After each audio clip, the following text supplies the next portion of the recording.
bougie. Do my dance for the Lord, I'm groovy. Ay, in the Lord use me. Ay, and my life like a movie. Got ride for me, I'm choosy. Ay, and my life like a movie. Got rise for me, when I praise God, I don't never act bougie. Do my dance for the Lord, I'm groovy. You know I'm groovy. More than anything, Lord use me. Price on my life, big flex. Ay.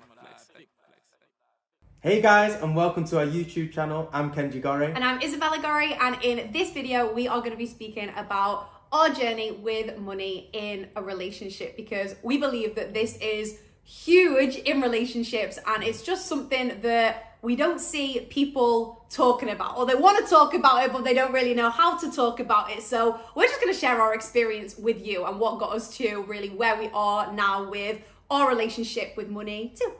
So good. And this is something that my boys ask me all the time, like, how does it work with money? How does it work with finances? Like, you guys are both making money. Like, how does that work? And it's so interesting because we also have a story. Yeah. You know, we have individual stories when it comes to money and also collective story when it comes to money. And I think there's so many ways that we can take this video. There's so many ways that we can talk about this.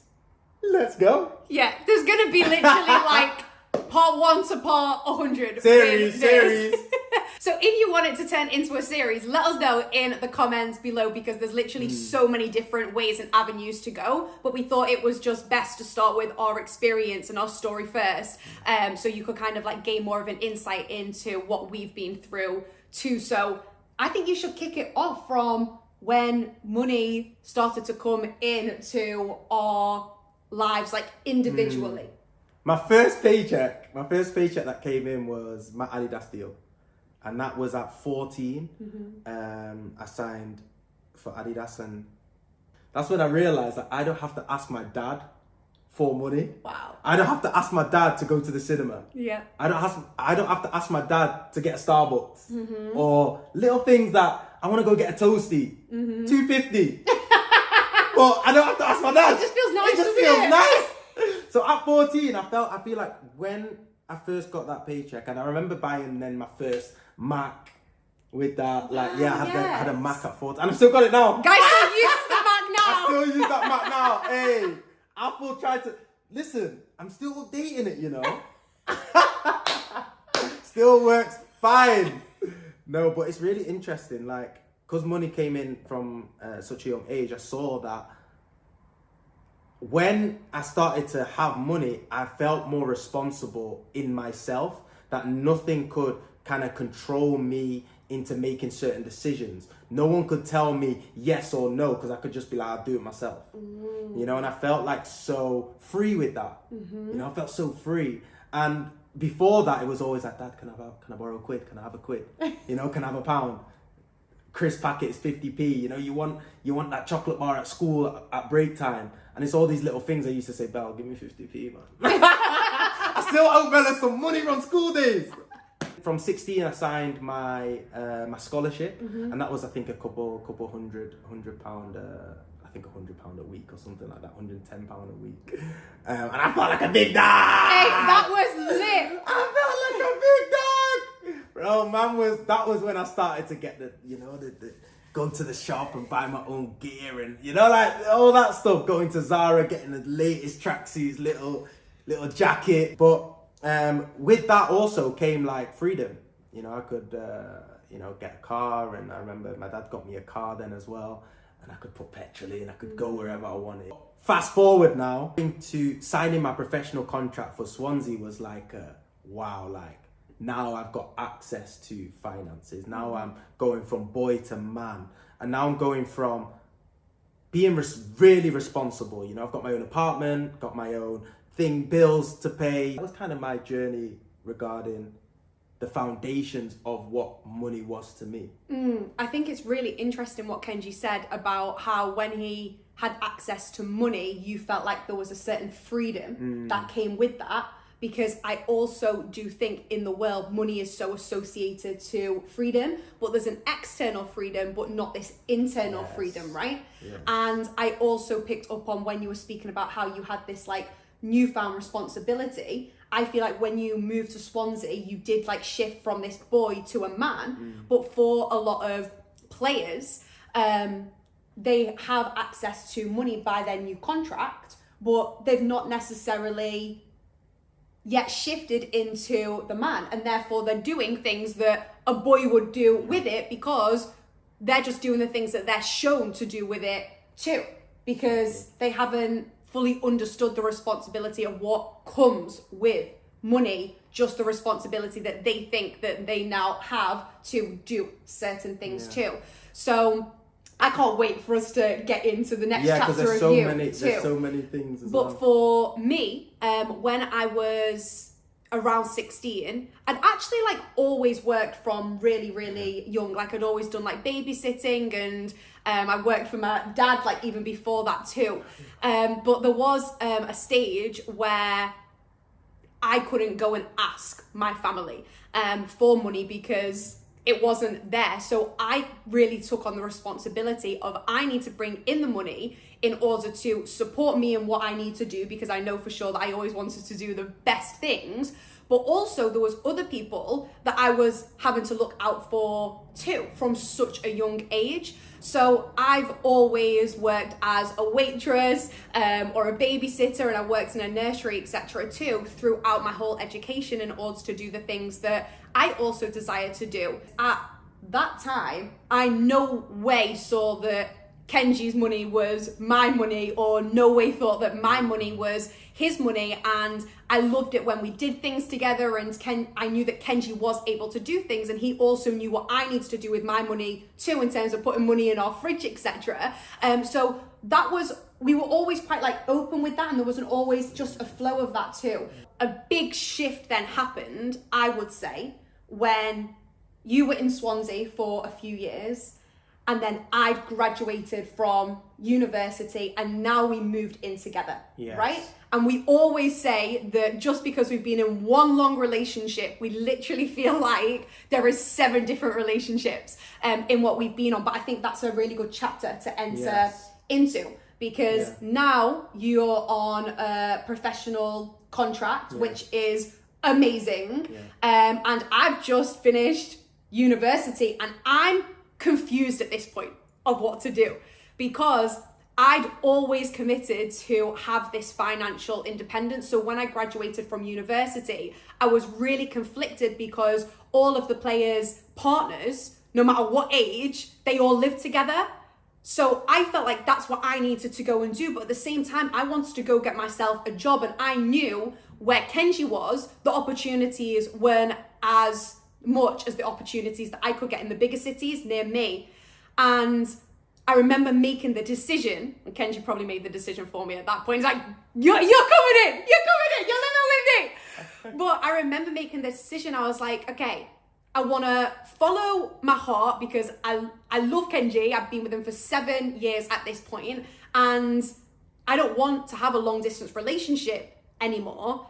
And at the same time, I also, inside of my mind, was thinking, but I really want to create my own money.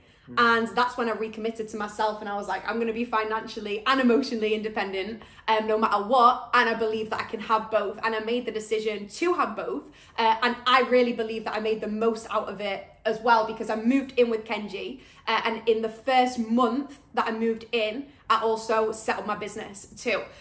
So we both were making money at that point, but of course, not anything on what Kenji's was. But I had this thing inside of me that I wanted to make as much as Kenji, and I didn't even know how much that was, by the way. That is so crazy, isn't it? Because that's what I was waiting for you to actually say, that bit, that you didn't even know how much I was on. And I think, like, especially in the world that we're living in, like, because we value money so highly in this society, and that is why I never felt a reason to share that with you.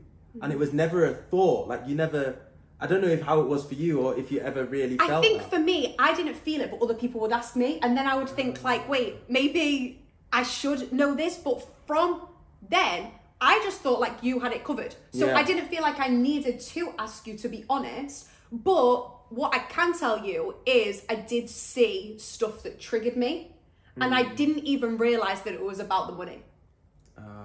right? Like what? So let's say, for example, Kenji would go out and he would get a table at a nightclub. To me, that would trigger my dad spending money on something that I knew didn't really have any value. And I've always been like this. Like, I've always been like this. Or if I saw Kenji maybe give money without understanding like what he was giving it for, again, it would trigger me because that just related back to my dad of like, he would give money to different people and they wouldn't respect him for it, and it would put us in situations too. And again, that was triggering me, and I didn't know it was about the money. I thought it was just about what you were doing, but this was healing that needs to take place inside of me, which of course I started to then realize, especially now when I look back too, what actually occurred in order to start money conversations coming together is my business started to grow, and it grew really, really quickly. And I started to see how money was coming in and what I desired to really do with it. And I started to see that I could do all the things, or maybe more, than Kenji could do with money too. And then it kind of became this thing that wasn't spoken about, but we were like doing everything with. But then we started to see how we needed to start speaking about what each of us were doing really too, but in a way that it wasn't extremely clear at this point as well, because we still at that point really did feel like our finances were individual. It was individual, but it was collective at the same time, because for me, it was still like, I don't care if you pay for the bills or if I pay for the bills, or it's the same. And that's how I've always kind of been with you when it came to finances. But you had that burning desire to not be dependent on me. And I think that's something that you really had, that you wanted to show me that I'm not dependent on you. And for me, it was like, I don't care who pays the bills. Like, we're gonna pay the bills. Like, it doesn't matter. Yeah. And for you, it was so big at the time. And even when you did it, I remember I was like, wow, like, it was deep for me. Even though I said it wasn't, it was deep for me, because it was like, now I actually know for certain that you didn't take advantage of me. Now I know for certain that you love me for who I am and not for what I have. And through that process, through money, I saw that. And it was so deep to me at that time that I never even said it to you until now. Wow. It's really mad that. It's just so crazy what money can make you think and feel, and the power that actually money itself has, with just the way that you act with money is also the way that other people can see how you act with them too. So what Kenji's referring to is we spent, I think, 18 months together in Swansea, and then Kenji decided to switch up, and we moved to the island of Madeira, right? In Portugal. And from this point, it was kind of like a reset for us, because Kenji had signed a new contract, my business was basically booming, and what started this was Kenji was away on pre-season, and I saw an apartment, and when I walked into the apartment, like, guys, this apartment had been on my vision board, and I was like, I didn't even ask what the price was for this. I said, like, I want it, and Kenji goes, how much is it? And I'm like, oh my days, I don't even know. That is not me. The first question I would ask is like, hey, what's the investment for this? But I knew this was it, and it was maybe double what we'd been paying, but I was like, well, we've got double income coming in, so let's do it, right? Yeah. So then we moved in, best apartment still to this day. Yeah. I absolutely love it. But at this point, honestly, like, I started to feel that maybe I was more valued now in this relationship, because I was also bringing these finances to the relationship too, and therefore I felt like I had more control in a decision that was being making. I thought that I had more control in what we were doing and what we weren't doing, and this definitely came from an ego state, and I can for sure see that. But here's how I had to allow my ego to die, okay? Because girls, I need you to listen to this. Like, I need you to listen to this. Please, everyone, listen to this. my drive since I was 12 years of age was to be financially and emotionally independent.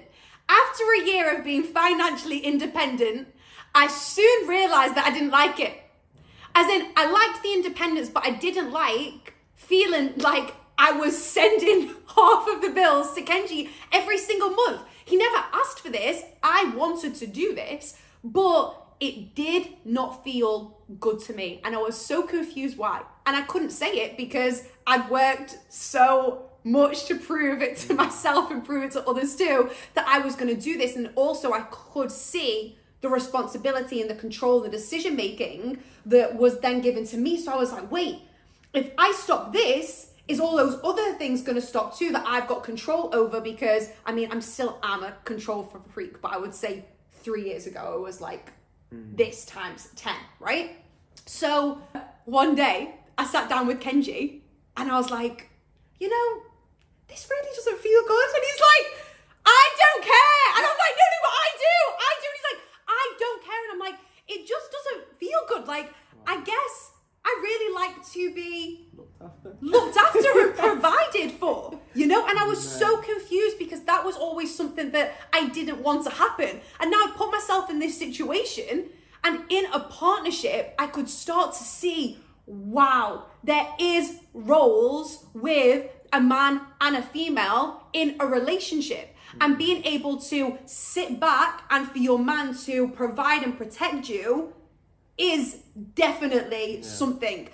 There's going to be times in your relationship where you're going to be 50-50. There's going to be times in your relationship when you're 30-70. There's going to be times in your relationship when you're 100-0. But remember that money is currency and currency is energy. And energy, yes, is spiritual, but we just keep it on energy for a second too.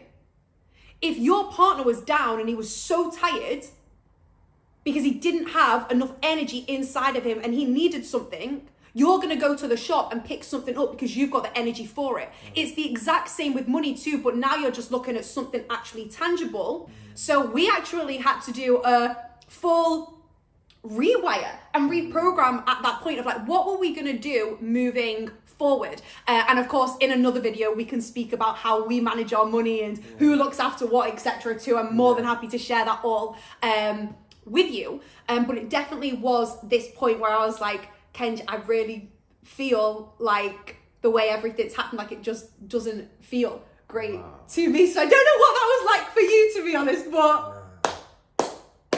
No, guys. Hey, that is deep, you know. That is so deep. As you just shared all of what you just shared, that is why I married you, baby. Baby! Nah, the thing is, because there's so much behind what you said. And I hope that everybody listening to this like actually feels what is being said behind what she's saying, because it's not about the actual money.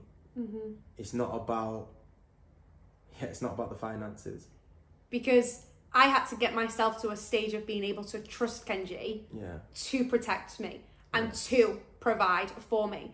And it was the fact that I didn't have that trust in money. It wasn't that I didn't have that trust in him, but because along the way I created a different type of relationship with money, it then allowed me to create a different type of relationship with Kenji too. And a lot of people think it's the money, but the thing is, there's the money's between you guys, but it's actually the money that you have to move with and talk to and deal with, because once that's lifted, there is like this clarity that comes between you both. Let's just stay on the relationship with money. Let's talk about what your relationship with money was and what my relationship with money was. Because my relationship with money is a flow. You know, I have like this flow with money. I know money comes in, money goes out. Money comes in, money goes out.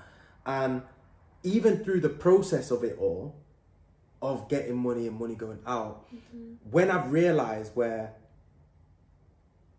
even with nothing, I can be rich, that's when I realized when my bank account hit 0 and I still feel rich, that's nothing to do with money and what's on that bank account. Right. And that's what the process that I had to go through in order to figure that out. And it's so interesting because I was making it from 14 and then signing my contracts, I never realized that about myself. I also think with that too, because the world associates money with value, if you've got money, then you yourself feel like you've got more value. But the truth is, you can have absolutely nothing and still have everything inside of you and be so super valuable, right? And therefore, it doesn't matter what amount of money someone has or not, the value is still inside of you. Today you could have zero, but if you know inside of you, you're worth actually a millionaire, tomorrow you're gonna have a conversation with a billionaire and he's gonna hire you for $1 million a year and all of a sudden you're a millionaire. But if you didn't feel that about yourself, you wouldn't have gone into that conversation like you're a millionaire. And therefore you wouldn't be able to come into that. So it's not the other things that hold this value, like you are the one that actually holds the value. And that's another thing in terms of just, again, we could go so many different directions with this too. And even in what it says, like, too much is given, much is required. And that was breakthrough for me, you know. Because if you're suddenly getting $1 million, but you don't know what to do with 1,000, then it's like, you might as well not have it. if you don't know how to manage these things, the same way money comes in, money goes out. And I've been through that. Yeah. Living paycheck to paycheck, money coming in, Yeah. money, all of it goes out. And I'm thinking like, this is mad. But I then know. I've got a wife here that has the wisdom to know what to do with it. I'm like, thank the Lord. Well, I didn't always have the wisdom to know No, what but to I mean- do with it. So Kenji always had this like really flowy relationship with money, and you know, it kind of triggered me because I was like, of course you do, like you've had it from always and it's always come to you, etc. too. But there was definitely a lot of things that Kenji did behind closed doors that allowed God to multiply what Kenji has done, but that's for another conversation, another topic. But for me, here's why Kenji's situation was so triggering for me, is because I came from a family that had a lot of money and we lost it all. And I always had a lot of confusion, but I was always really curious of why that was the case too. So as I moved further into my relationship with Kenji and I could see that he had money, in my mind, I was just like, this could all be gone. And therefore we need to set ourselves up in a certain way, right? So as we're now going into that next chapter of our life, where I take you to Milan and I engage to you. Let's show them that.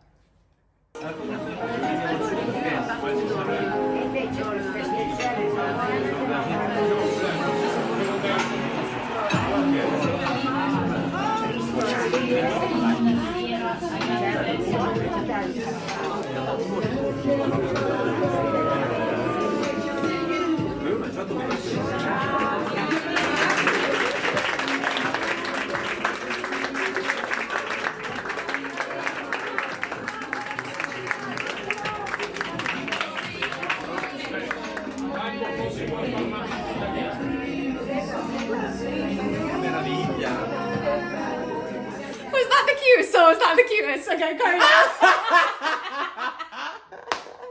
No, but honestly, this broke something for me. I went into another realm. We'd been together for so long, but at that time, we entered another dimension in our relationship where we were closer than we've ever been before. So true. And we felt like we knew each other. But it was like, wow, like, and I remember that day as well. Then we started to really speak about finances. Because there was that block within me. There was a real big block inside of me. And I know that men also feel this. And I'm speaking to all the men out there as well that might be feeling like that block and that resistance to speak about money because, you know, you feel like your value is in that and people might see you a certain way if you have less or have more. And I had that with Bella. I had that where it was like, no, I don't want to let her in. I don't want to let her into this. I don't want to let her into this space because I've got you. Like, don't worry. It's all going to be all right. I was like, I know you've got me, but I don't know if it's going to be all right. I don't want her to actually see what's going on in the background because it was all a mess. And also, your woman can feel that. Your woman can feel if things are a mess. So you guys may even start arguing and fighting about certain things and not know why, but it's because you're saying I've got you, but the bank account but actually the biggest is showing thing also that. was that I didn't want to feel like you say to me, for example, no, you can't do that. You can't do this. You can't do that. That was my biggest fear. Wow. My biggest fear was, what you going to tell me what I can and can't do? Wow. That was one of my biggest fears. But can you see how that's individual rather than collective? And that's what I want you to speak on as well. Like, through that, and as your money then comes together, it's like, there's so many different... It doesn't come together like this, it comes together like this. Yes. Right? So you can't just continue to do the things that you guys have always done separately because your lives aren't separately, right? You're coming into one, and therefore there's this merging process when you guys are engaged and you've committed to each other, and you guys have become fiancés. Now there's this merging process. Don't think the merging process is going to happen just when the weddings happen, right? Like, there's a merging process along the way. And this right here, me and Kenji got to know each other on a deeper level. But financially, here's what we started to speak about.